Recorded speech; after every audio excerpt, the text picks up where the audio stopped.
minasyaitonirrajim. Bismillahirrahmanirrahim. Alhamdulillahirabbil alamin, arrahmanirrahim, maliki yaumiddin.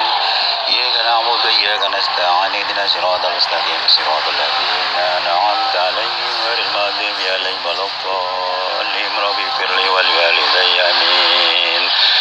Assalamualaikum warahmatullahi wabarakatuh. Salam jumpa kembali untuk sahabat-sahabat YouTuber serta sahabat media serta para pemirsa yang selalu aktif mengikuti konten-konten Ayah Sadam. Di sini Ayah Sadam akan meliput adanya Kali Krukut. Semoga kita tetap dalam lindungan Allah Subhanahu wa taala. Mari kita ikuti kisah selengkapnya. Ada apa dengan Kali Krukut yang ada perbatasan Bloraya dan Pelamampang yang ada, saudara, 37 tahun yang lalu, di mana di jembatan ini dulu sebelum ada jembatan hanya jembatan asal-asalan, itu sebatas kayu melintang.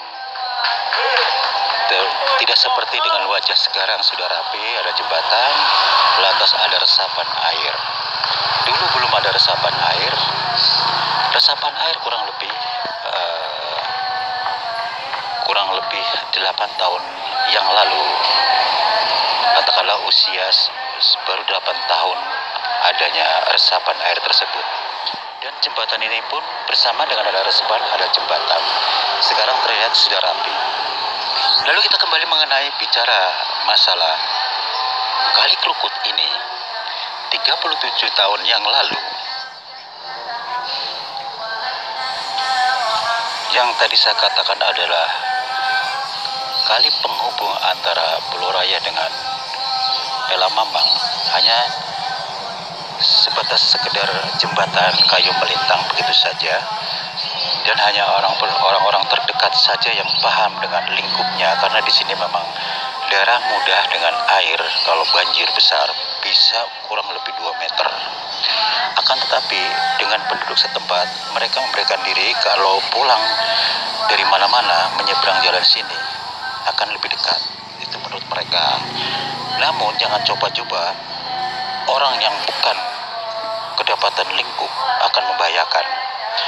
Kalau kita kembali mengenai kenapa membahayakan, 37 tahun sebelumnya memang pernah terjadi banjir besar. Ada salah satu bapak-bapak tua kurang lebih usia 70 terseret banjir. Di situ air yang di atas tenang, tapi di bawahnya lebih deras, dia kesedot. Begitu pula dengan tahun berikutnya, ada seorang ibu-ibu menggendong bayinya terlepas karena gara-gara kepleset. Bayangin saja, kita sendiri aja melihat banjir tingginya sampai 200, katakanlah 2 meter. Menyeberang aja harus pakai renang. Hanya orang-orang tertentu saja. Namun pada saat kejadian saat itu, memang kejadiannya bukan di sini, tapi di ujung sana yang mendekati antara Kali Krukut berhubungan dengan Kali Pondokarya. Pasti Anda tahu.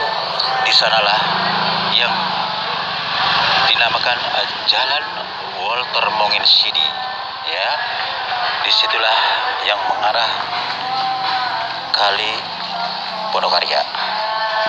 Lantas kita kembali mengenai Kali Krukut ini yang ada di sini. Kita bicara masalah Dedemit. Setelah adanya 2 tahun berturut-turut orang terseret banjir,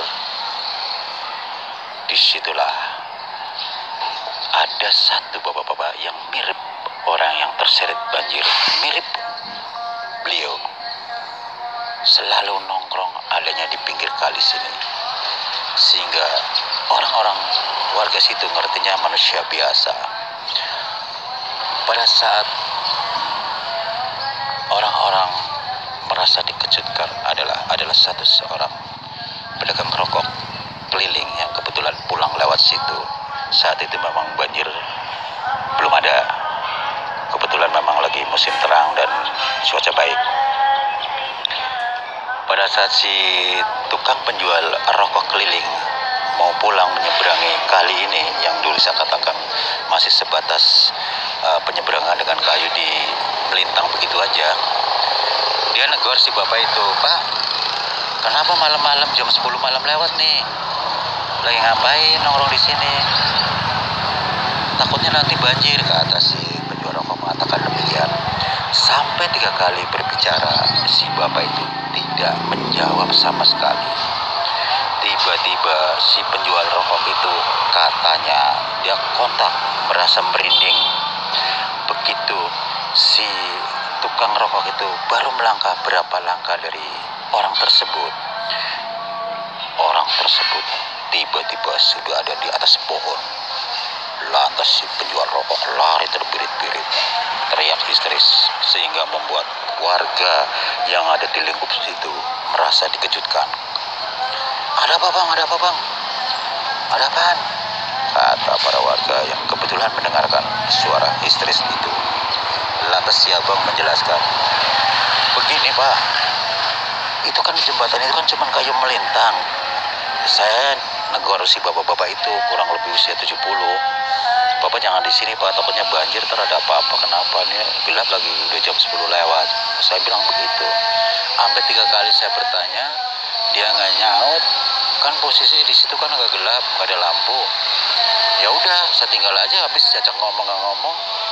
Begitu saya baru beberapa langkah, saya tengok si bapak itu udah di atas pohon pak. Secara akal sehat, itu kan orang udah umur ya. Itu kan detik dulu di atas pohon. Itu yang membuat saya langsung teriak histeris, kaget. Pantesan saya dari awal ngobrol sama dia, ngajak ngobrol dia nggak mau jawab. Saya merinding pak. Lantas tiba-tiba ada sesepuh setempat. Kebetulan memang tidak jauh dari orang yang menegurnya, orang situ. "Ada apa bang?" kata si Ustadz mengatakan demikian, seorang sesepuh setempat.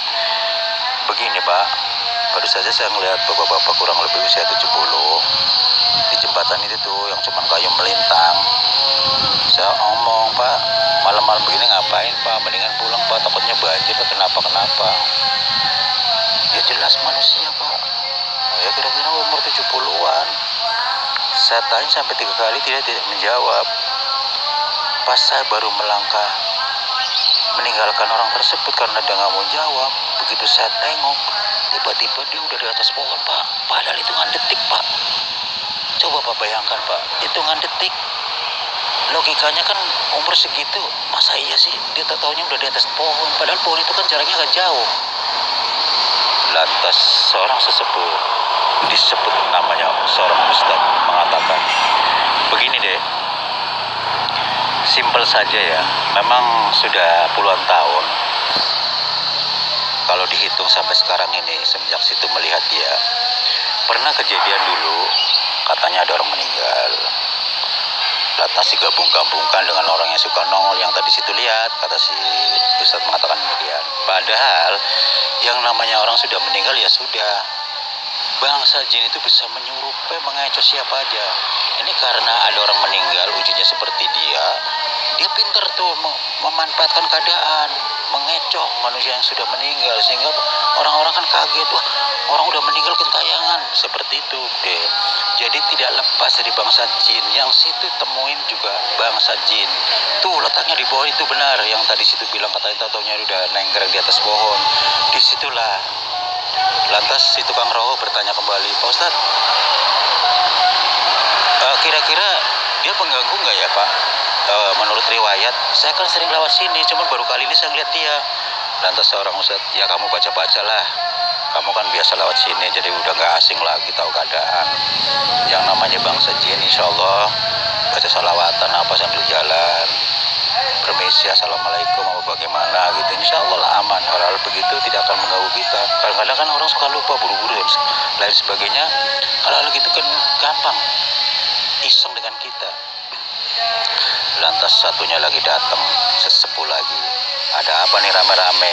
Serius amat," kata si sepuh. "Oh Ustaz tadi di sini," kata sepuh.